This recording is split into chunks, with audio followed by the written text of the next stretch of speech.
a group of citizens came together wishing to honor our wonderful town of Dartmouth.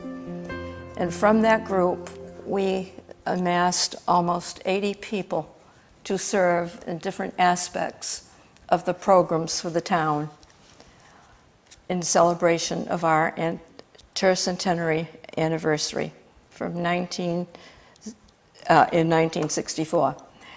The events began on May 2nd and a very different character and nature planned by all the committees and all the citizens.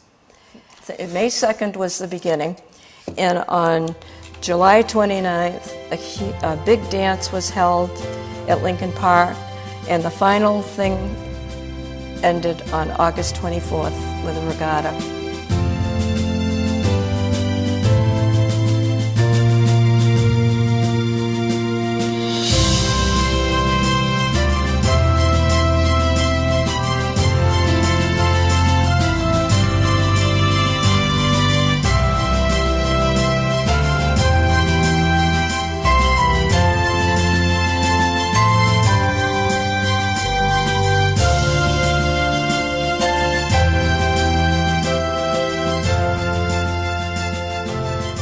Oh, the parade, we had a horrible, horrible day for weather that particular day. We all got soaked.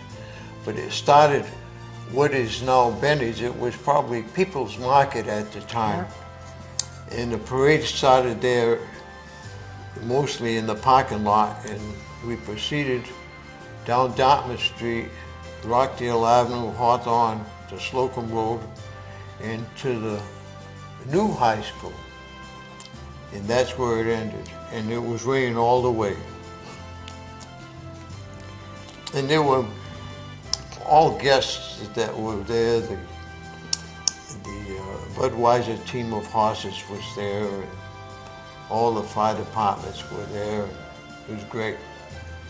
And that new high school is now our middle school, right? That new high school is our middle school now. Right.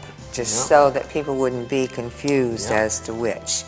Well, I was a member of the Brothers of the Brush, and that went on for months to grow a beard and have that itch in the summer. Yeah, I imagine it must have, right. Yeah. And they couldn't wait for the last day so you could get them all shaved off, right? Yeah. Yeah. I remember watching the parade from Dartmouth Street.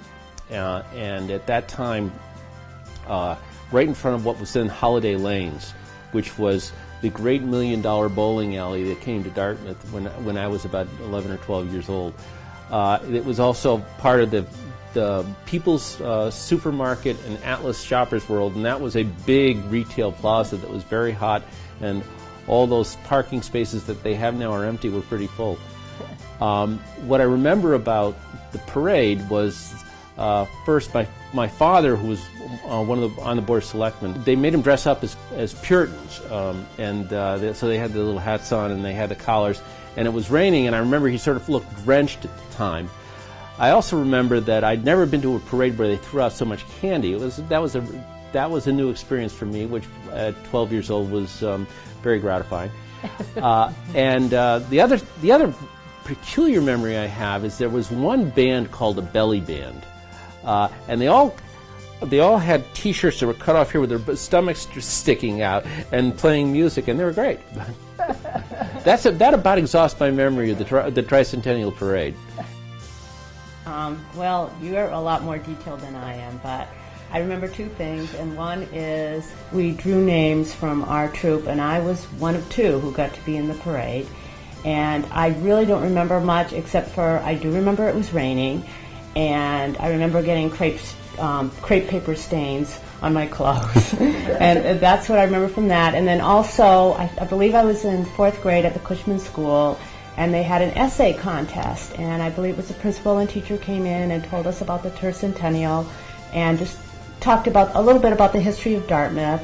And the subject or the topic of the essay contest was, what is so special about Dartmouth and why do you like to live there?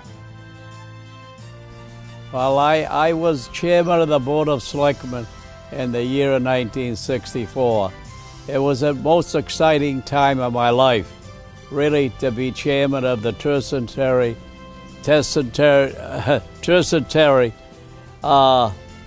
committee. And of course, I had the privilege of serving at that time, and I enjoyed every minute of it, of course.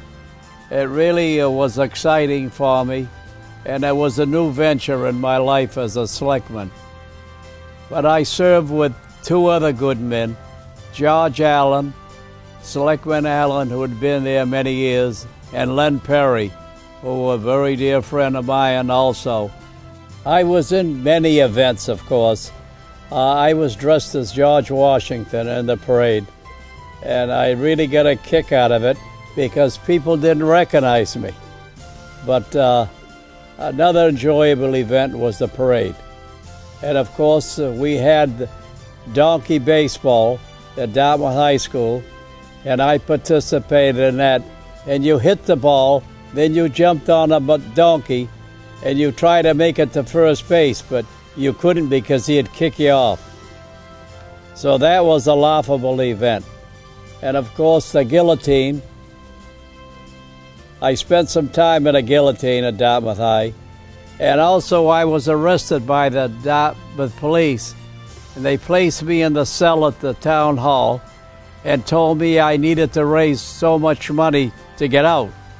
So they gave me a phone book, and I called all my friends. Some were very receptive, and they came down and gave money. Others say, stay there. So it was a mixed event. There was so much going on in the town. The banquet at Lincoln Park, the Dartmouth Day for all the kids in Dartmouth, they enjoyed it very much. And of course, the mayor of Dartmouth, England was here. But it was a great event, the banquet, and also the festivities at Lincoln Park. I'd say we started planning 6 months ahead, at least. A hard-working committee. One of the gentlemen that bring back memories to me was Steve Prescott, who passed away at a very young age. He worked very hard for the tercentenary committee, plus other members. They all contributed to the success of the tercentenary event, which was really exciting. Fireworks costed $400 or thereabouts.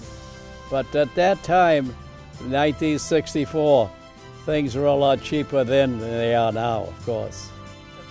We had coins made, silver coins that sold for $5, keychains, and a lot of other things that I don't recall. The coins, I still have a silver coin and a keychain that I still treasure.